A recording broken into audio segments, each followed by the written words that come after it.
साथ साथ में ओम का उच्चारण करेंगे। ओ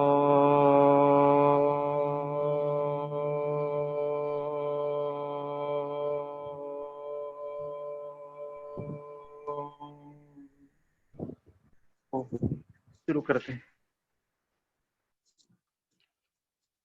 आज हम लोगों संत साहित्य में योग वो पढ़ेंगे, ठीक है। शुरुआत कबीरदास जी से करेंगे।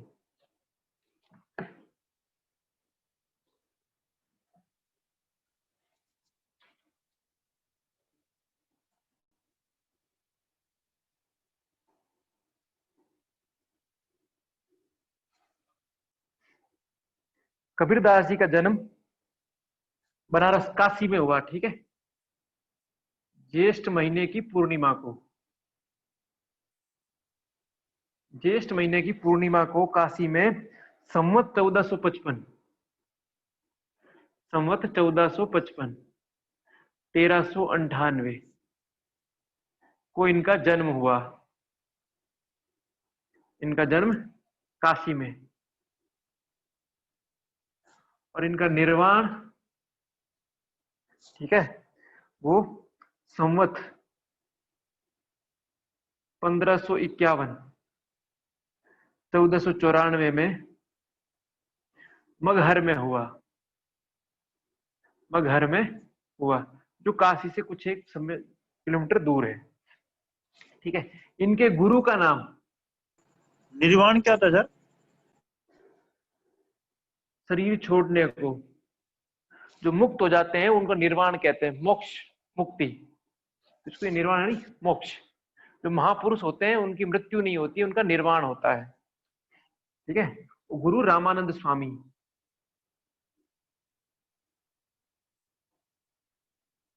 और गुरु मंत्र राम।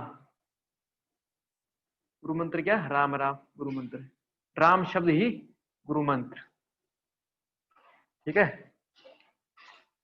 कबीरदास जी का जो राम है वो निर्गुण राम है, रमता राम है, रमता राम या निर्गुण राम,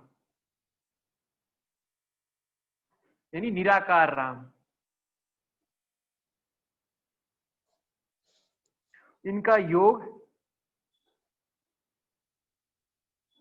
सहज योग कहलाता है। क्या कहलाता है? सहज योग, साधो सहज समाधि, ठीक है, सहज योग। साथ साथ ज्ञान और योग और भक्ति योग भी आता है, ठीक है। अब इनकी वाणी, कबीर की वाणी को बीजक कहा गया है। क्या कहा गया है? बीजक में कबीर के दोए, सवैया आदि है, ठीक है, जिसके 3 भाग है। साखी, शब्द, रमेणी। बीजक के 3 भाग है, साखी, शब्द और रमेणी। जो कबीर की वाणी हम सुनते हैं वो बीजक नामक ग्रंथ में संग्रहित है, ठीक है, बीजक नामक ग्रंथ में संग्रहित है। भक्ति काल के, जो भक्ति काल है उसके अनन्य चिंतक, लेखक, समाज सुधारक कबीरदास जी माने जाते हैं, ठीक है। ये कबीरदास जी की सामान्य जीवनी है।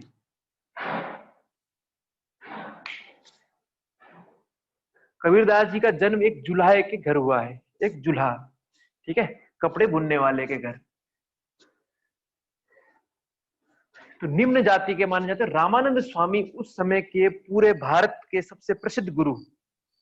रामानंद स्वामी पूरे भारतवर्ष के सबसे प्रसिद्ध गुरु माने जाते थे, ब्रह्मज्ञानी गुरु, ठीक है। तो कबीरदास जी बालकपन में थे तो इनका भी मन हुआ कि मुझे भी रामानंद स्वामी दीक्षा दें, तो इतना बड़ा गुरु है तो मुझे दीक्षा दें। तो रामानंद स्वामी ने पूछा क्या करते हो? तो बोले जुल्हा का बेटा हूँ, ये काम करता हूँ, ठीक है। तो रामानंद स्वामी ने टाल दिया कि जुल्हा का बेटा क्या दीक्षा लेगा, क्या भगवान की भक्ति करेगा।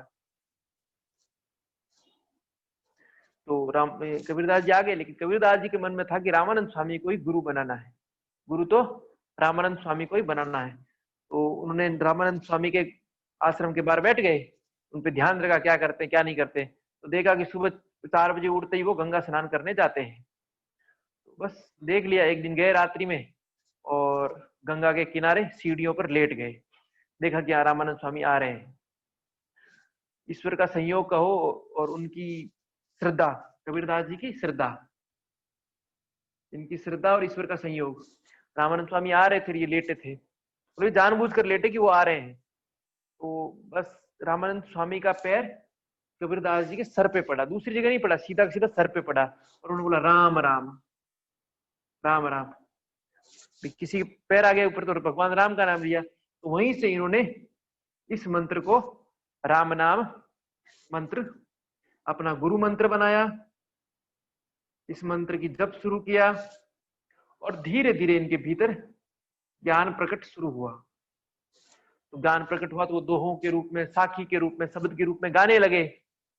ठीक है, लोग आते लोगों की समस्याओं को सुलझाने लगे और धीरे धीरे इनका तेजस बढ़ने लगा। ठीक है, तब फिर गुरु इनके पास आए, रामानंद स्वामी, इन्हें आशीर्वाद दिया, इन्होंने गुरु को प्रणाम किया पूरा का पूरा। ठीक है, इनकी पत्नी का नाम किसी को याद है? लोई देवी। लोई देवी, लोई। ठीक है, इनकी पत्नी लोई। इनका गृहस्थ जीवन वास्तव में गृहस्थ योग की तरह था, गृहस्थ योग की तरह था। दोनों परस्पर इतने विश्वासी थे कि जिसकी कोई लिमिट नहीं थी। कबीरदास जी ने, एक युवक गया इनके पास, तो ये रामानंद स्वामी इनके पास आए और अपना शिष्य माना। इस प्रकार ये रामानंद स्वामी के शिष्य हुए और ये राम की भक्ति में लीन रहते। इसी प्रकार एक व्यक्ति कबीरदास जी के पास आया कि भगवान, मैं विवाह करूं कि नहीं करूं, या सन्यासी बनूं, क्या करूं, मैं समझ नहीं पा रहा हूं, मुझे मार्ग दिखाइए। तो कबीरदास जी ने अपनी पत्नी को बोला, लोई, हाँ दीपक जला के लाओ।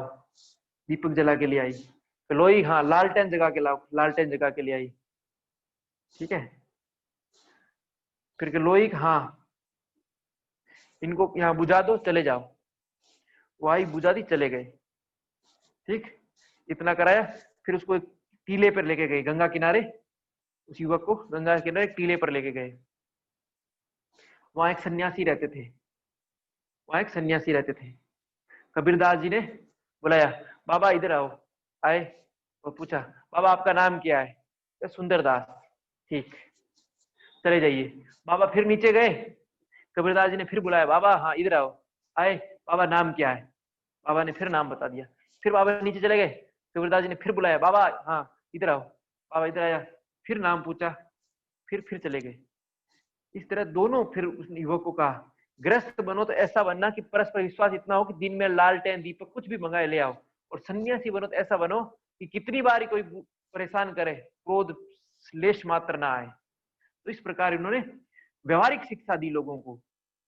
कैसी शिक्षा दी? व्यवहारिक शिक्षा। लोग घर छोड़ देते हैं या विवाह कर ले, तो विवाह करो तो भी ऐसा विश्वास, पर ऐसा विश्वास एक दूसरे पर कि दिन में भी कुछ भी मंगाए तो कर लिया। प्रति प्रश्न नहीं किया लोई ने कि दिन में दीपक की क्या आवश्यकता है, लालटेन की क्या आवश्यकता है। पति ने बोला है तो पत्नी ने कर लिया, क्योंकि किसी न किसी उद्देश्य से कर रहे हैं। ये विश्वास जब होगा तो बोले तब गृहस्थ सबसे बढ़िया है। गृहस्थ में जाना चाहो तो ऐसा विश्वास विकसित करो, और संन्यास में जाना चाहो तो ऐसा अक्रोध विकसित करो कि कोई कितना ही परेशान करे तो क्रोध लेश मात्र भी क्रोध ना आए। इसलिए इन्होंने व्यवहारिक शिक्षा दी। तो इन्होंने खूब, जो मुस्लिम धर्मांतरण कर रहे थे उनके विरुद्ध भी खूब बोला। अपने भी सनातन धर्म में भी जो पाखंड आ गया था कि काशी में जो उसका शरीर छूटेगा वो मोक्ष प्राप्त करेगा, ये बहुत बड़ी धारणा थी। तो कबीरदास जी ने कहा, मैं चलो मगहर में जाके शरीर छोड़ता हूँ, मैं मोक्ष मुक्ति को प्राप्त करता हूँ कि नहीं करता हूँ। इसलिए उन्होंने शरीर काशी में नहीं छोड़ा। कहाँ जाके छोड़ा? मगहर में, काशी से दूर। क्योंकि ये आम धारणा बन गई, चाहे कितना ही पाप करके आ गया व्यक्ति, आगे काशी में बोलता कि काशी में शरीर छोड़ने पर मुक्ति हो जाती है। इसलिए इन्होंने इस बात को खंडित किया कि मुक्ति तो कर्मों से मिलेगी, जीवन के ज्ञान से मिलेगी। काशी में शरीर छोड़ने से मुक्ति नहीं मिलने वाली है, काशी में शरीर छोड़ने से मुक्ति नहीं मिलने वाली है। इस प्रकार इनका जीवन है। तो 1398 में इन्होंने शरीर छोड़ा मगहर में, सॉरी 1494 में, और 1398 में इन्होंने काशी में जन्म लिया जेठ महीने की पूर्णिमा को, जेठ महीने की पूर्णिमा को। ठीक है। इनका जो भी रचनाएं हैं वो बीजक नाम के ग्रंथ में संग्रहित है, बीजक नाम से प्रसिद्ध है, जिसमें साकी, शबद और रमेली है। ठीक है। इनके गुरु भाई रैदास माने जाते हैं। ठीक है। रैदास के साथ साथ और भी उस समय के प्रख्यात जितने हुए हैं, सेठ, धन्ना, पीपा, सब इन्हीं के समय के थे, सब इन्हीं के समय के थे। तो इस प्रकार कबीरदास जी की ख्याति विश्व प्रसिद्ध है, क्योंकि उनका ज्ञान पूर्ण ज्ञान है। इस प्रकार कबीरदास जी का ये जीवनी है। तो सहज योग, ठीक है, मूलतः सहज योग, फिर ज्ञान और भक्ति, सहज अवस्था अर्थात व्यवहारिक जीवन जीना।